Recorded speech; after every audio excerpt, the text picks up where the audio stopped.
Oi gente, tudo bem? Estamos aqui para mais um vídeo desse canal. E como eu falei no início que eu tinha a ideia de trazer pessoas para vir aqui conversar comigo, hoje eu vou trazer o meu primeiro convidado aqui no canal e é uma pessoa muito especial. Não poderia ser outra pessoa. Então se você quer saber quem vai estar aqui comigo hoje, continua nesse vídeo. Então, gente, eu estou aqui com o meu convidado de hoje. Como eu falei, não poderia ser outra pessoa a não ser ele, que é o meu marido. E ele vai se apresentar, fala o seu nome, fala a sua idade, o que você faz da vida, para o pessoal te conhecer um pouquinho. Pessoal, prazer, sou o Eliseu, tenho 28 anos, eu sou advogado, tenho o prazer, o privilégio de ter essa mulher linda como minha esposa. Muito obrigada, né? Ai, gente, eu fico sem graça com o elogio. Então, nós vamos falar um pouquinho aqui como foi a nossa trajetória, como a gente se conheceu, né? Sobre namoro, a fase antes do casamento, né? Que nós passamos por algumas dificuldades, né? Nós passamos por uma tempestade, vamos dizer assim, muito forte, mas saímos vitoriosos. E ilesos. Graças a Deus. Então nós queremos contar, testemunhar o que Deus fez na nossa vida. Nos conhecemos na igreja, né? Você também, você não é cristão. Sim, meu pai é pastor, a família sempre foi na igreja, então graças a Deus, desde a minha infância eu nunca me desviei, até hoje estou firme nos caminhos do Senhor.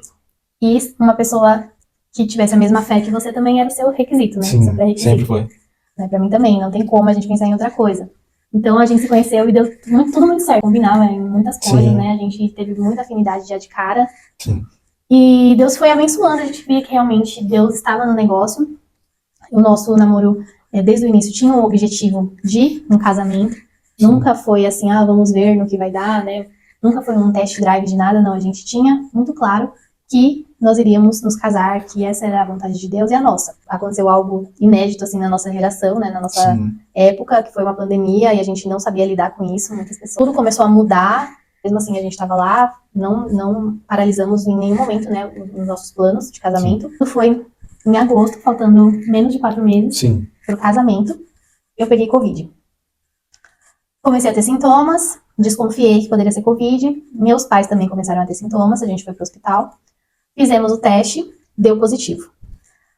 Falei pra ele, né? Falei, você tá tendo algum sintoma? Você também? Sim, bem leve, né? Mas estava. Tava tendo. Aí ele falou, aí você fez o teste também, né? Sim, deu positivo, né? E nisso eu voltei até o hospital com o teste positivo, pra eles me passarem as medicações certas. E nessa ida eu tava bem, né? Meus sintomas eram muito leves. Era mais ou menos o terceiro, quarto dia de sintomas. E eu comentei com o médico, passando assim, perguntei pra ele a partir de quantos dias que o Covid poderia se agravar, né, no organismo da pessoa. E aí ele falou que a partir do 7º dia de sintoma, poderia sim começar a se agravar. E aí eu já fiquei em alerta, né, tanto comigo quanto com eles. Já ali vendo dias, como que estava se desenvolvendo, se estava diminuindo os sintomas, se estava aumentando. E eu e os meus pais, os nossos sintomas estavam diminuindo. Só que o seu... Só piorou. Comecei a ter febre, perdi o apetite e começaram as faltas de ar, né? E aí foi uma semana, começou na segunda, madrugada de segunda-feira, segunda para terça, na verdade, né? Então, madrugada de terça-feira ali. E eu fui até o final de semana, até sexta-feira, com idas e vindas ao hospital, sem nada resolver. Febre não abaixava. Sim, nenhum medicamento resolvia, abaixava a febre. E aí, quando iniciaram, né, a falta de ar, que foi ali mais para próximo de sexta-feira, nós fomos até o hospital na sexta-feira e lá eu fiz a tomografia e constou que o vírus tinha tomado de 40% a 60% do pulmão, por isso que eu estava com tamanha falta de ar. O sintoma mais grave, né, do Covid realmente era a falta de ar, né, quando a pessoa ficava com falta de ar é que realmente tinha alguma coisa muito séria acontecendo, e foi um grande susto, né, imagina. Foi muito rápido que o vírus se alastrou, né, pelo pulmão, porque 60% a 70%, né, de 40% a 60% é bastante coisa. E a gente via, né, esses diagnósticos, mas os médicos sempre mandavam para casa e dava medicação para tomar em casa. E mesmo a gente sendo leigo, a gente sabe que em determinadas situações o melhor a se fazer é realmente internar, tomar medicação na veia, que tem um efeito mais rápido. Só que eles mandavam para casa e a gente ficou nessa agonia. Começou essa tempestade na nossa vida, a gente tava tranquilo lá no barco, né? Sim. Nosso barco tava tranquilo. E de repente veio esse vendaval e a gente já tava ali, né, com a água no joelho. Sim. Um dia que ele não conseguia mais andar, gente. Andava bem devagarzinho, porque era muita falta de ar, né? Sim. Chegava no hospital, tinha que pegar a cadeira de rodas. Imagina eu, dessa finura, né, tendo que empurrar a cadeira de rodas, a mãe dele também, sempre, né, ali, eu, a mãe dele. todo mundo ajudando e a família inteira mobilizada, tanto em oração quanto em ação. E a gente também pediu muita oração para os irmãos da igreja, para a família. E começa a bater o desespero, né? Começa a bater o medo, porque você planejou um monte de coisa e estava sendo tudo ao contrário. Ninguém esperava, né? Ninguém espera uma coisa dessa. Sim. Você começa a pensar e ver as outras pessoas, né? Muitas pessoas perdendo a vida, muitas pessoas ficando com sequelas graves por conta dessa doença. E aí chegou um dia que não teve mais jeito, né? Sim. O médico teve que te internar. Foi no domingo pela manhã. A gente chegou lá. Chegamos, a saturação ela já estava, a gente tinha medido em casa. Quando chegamos lá, certificou, né? Estava em 82%. 82. É. Gente, essa saturação de 82, quem é da área da saúde vai saber falar melhor. Mas pelo que eu pesquisei, é algo extremo já. É para uma internação assim, imediata, porque a saturação ela é o oxigênio do sangue, né? É a porcentagem de oxigênio que está circulando no seu organismo. Então, o padrão normal é de 95% a 100%. Isso é de uma pessoa saudável. Disso para baixo, pode acarretar muitas coisas. E a dele estava muito baixa. Muito baixa. Ele estava com os dedos roxos, né? Tava com a boca meio roxa, bem pálido. Bem pálido. E, meu Deus, era você ver uma pessoa assim, da sua família, uma pessoa que você ama numa situação dessa, parece que tá em você. É muito ruim. Desesperador. É desesperador, porque você não pode fazer nada, você se sente impotente, você não tem o que fazer. A única coisa que a gente tinha pra fazer era pedir misericórdia pra Deus, era orar, a confiar. Fiquei sabendo relatos de pessoas que estavam com a saturação bem maior e foram entubadas, ficou internado. Fiquei o domingo todo no quarto. Chegou um rapaz que estava dividindo o quarto comigo também, ele estava melhor que eu. Aí a enfermeira, ela chegou com a informação pra ele, ó, você vai pra UTI. A partir dali eu comecei a entrar em pânico. Porque eu falei, ele tá melhor que eu e ele vai pra UTI, imagina eu. E eu tava tendo que, né, sair daquele catéter, eu tive que ir pra máscara, porque eu já não estava sendo suficiente. Então eu comecei a ficar meio que desesperado, entrando em pânico. Fiquei, assim, muito, muito agoniado. Até o momento que eu fui pra UTI. Então eles me pegaram, eu tive que tirar a roupa, colocar aquela roupa, né, que é de hospital, tudo, né, isso, tirar tudo, tirar aliança, óculos, tudo, né. E aí eu fui... Fica incomunicável, né? Sim, incomunicável, até então eu estava com o celular, conseguia conversar, e aí a cadeira, me colocaram na cadeira de roda com o oxigênio, né, e eu me lembro muito bem do caminho do hospital, eu ia passando e quando eu entrava na UTI, e aquele corredor pra mim realmente ficou marcado na minha cabeça como se fosse um corredor da morte, porque eu falei, eu não sei se eu vou voltar desse corredor, é o corredor da UTI. Então eu falei, eu acho que pode ser que eu seja entubado, eu posso voltar daqui muito tempo, eu posso passar por aqui, não sei que jeito eu vou voltar, e se eu ainda voltar, eu vou estar no lucro, porque eu não sei se eu vou voltar, eu fiquei realmente em estado, assim, estava de choque. E quando eu fui pra cama, que as enfermeiras que estavam no plantão da UTI e o médico me receberam, eles perguntaram se eu tinha pressão alta. Eu falei que não, por quê? Porque minha pressão estava muito alta, eu não vou lembrar, assim, no momento eu não lembro, mas eu lembro que a pressão estava muito alta e eu estava... E eles estavam colocando todas as coisas em mim, e eu falei, para um pouco. Aí eles olharam assustados, eu perguntei, vocês vão me entubar? Aí eles deram risada e falaram, não, a gente não vai te entubar, você é muito novo, você tem condições melhores de se recuperar apenas com oxigênio, e a gente tratando aqui de perto, fica tranquilo que você só está na UTI pra gente poder te monitorar 24 horas. Você era o mais novo lá da UTI. Eu era o mais novo, eles não entendiam, eles vinham perguntar, todos os médicos, né, que passavam, eles perguntavam, falavam, você fuma? Não fumo, nem narguile, nem outro tipo de cigarro eletrônico, não fumo, nunca fumei, nunca coloquei um cigarro na minha boca, não bebo, e eles ficavam sem entender o porquê eu estava ali. E aí, a partir de então, começou uma saga ali na UTI que eu estava, não dormi. E a gente nem sabia que ele estava na UTI, porque a gente deixou ele no hospital pra ficar internado, mas em nenhum momento eles falaram que ele ia pra UTI.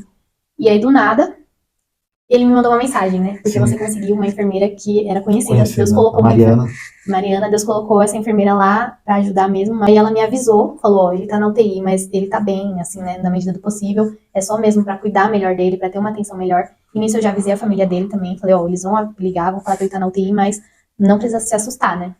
Então, e aí começou a sua luta lá na UTI. Sim, eu tava desesperado, eu tava sucumbindo, estava perdendo ali uma luta que estava interno dentro de mim, né? Porque eu tava olhando pro teto, ficava olhando pro teto falando, o que vai acontecer comigo? Eu com muito medo, né? Aí, em alto e bom som, eu escutei a voz do Espírito Santo falando, luta pra sair. Aí foi quando eu comecei a puxar o ar. E eu lembro que a minha saturação, ela tava bem menos de 90, ela tava em 80 e pouquinho ali. E eu comecei a puxar o ar, e a médica fisioterapeuta, né?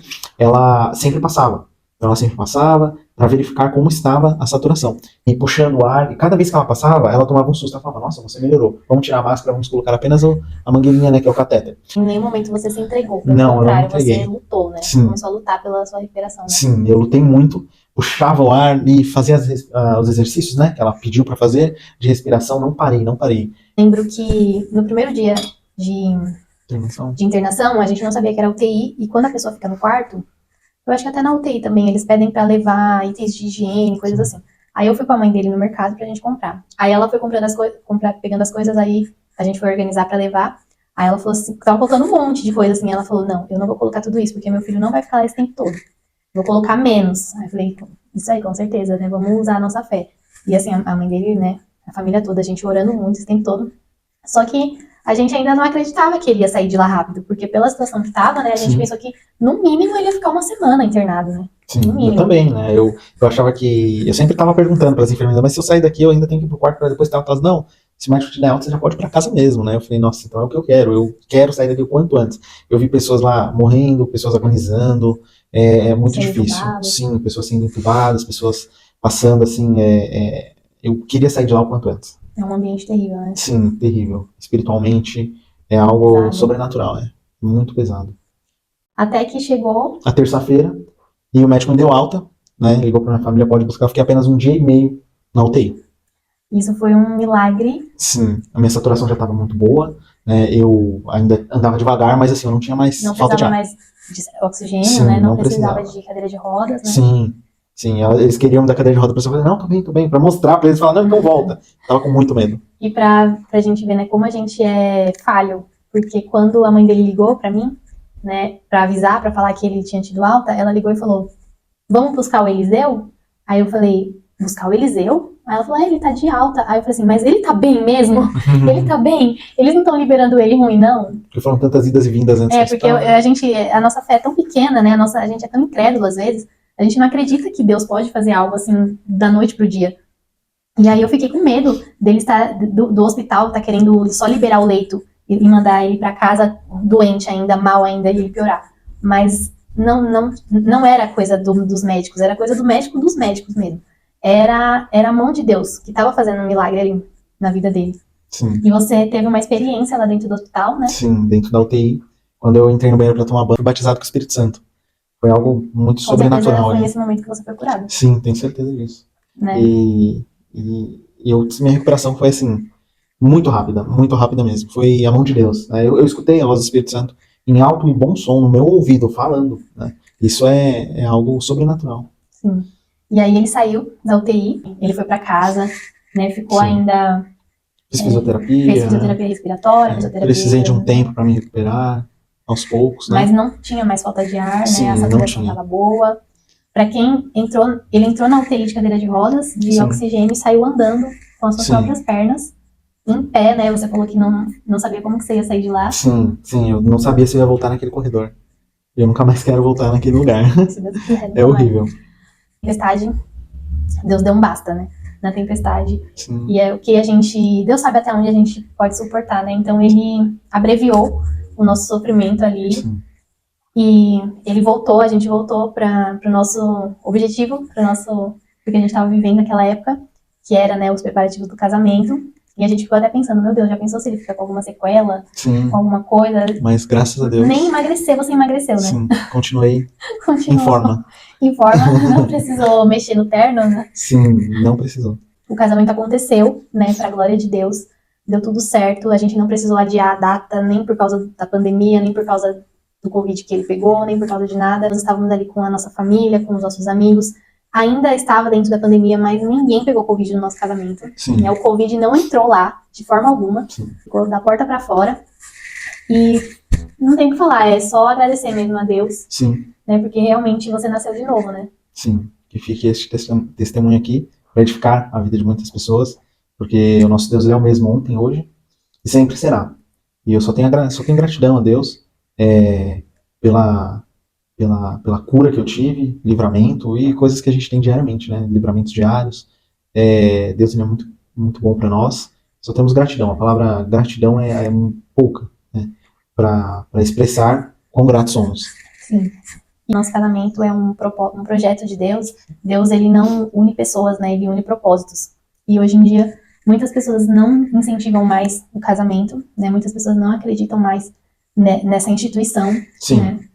Acreditam que é uma instituição falida. Então, as pessoas se casam e não lutam mais pelo casamento. Qualquer coisa já é motivo para uma separação. Sim.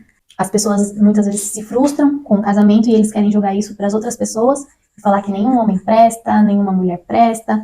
Isso não é verdade. E eu incentivo a todos, né? Casem, formem famílias, tenham filhos, formem pessoas de bem, pessoas de caráter, né? Porque o mundo tá precisando disso. Sim. E eu quero agradecer, né, o meu convidado que topou, né, esse desafio de estar aqui, de contar esse testemunho. Eu creio que vai edificar muitas vidas, né? Você já contou, né, em igreja, mas agora vai estar na internet e eu creio que vai alcançar muitas pessoas. Amém. Muito obrigada. Por nada. Por mais que seja difícil a situação que estejamos passando, nós temos que acreditar e ter fé, porque se Deus falou, vamos para o outro lado, se Deus falou que vai chegar do outro lado, é porque vai chegar. Mesmo que no meio do caminho tenham tempestades, mesmo que no meio do caminho tenham adversidades, Jesus está no barco. Vai ter tempestade? Vai, mas é diferente quando Jesus está no barco, porque chega uma hora que ele dá um basta, e a tempestade tem que passar. Agradeço a todos que assistiram esse vídeo até aqui. Se você gostou desse vídeo, deixa um like, né, compartilha, se inscreve, comenta aqui embaixo para eu saber a opinião de vocês sobre o vídeo. Um beijo e até a próxima.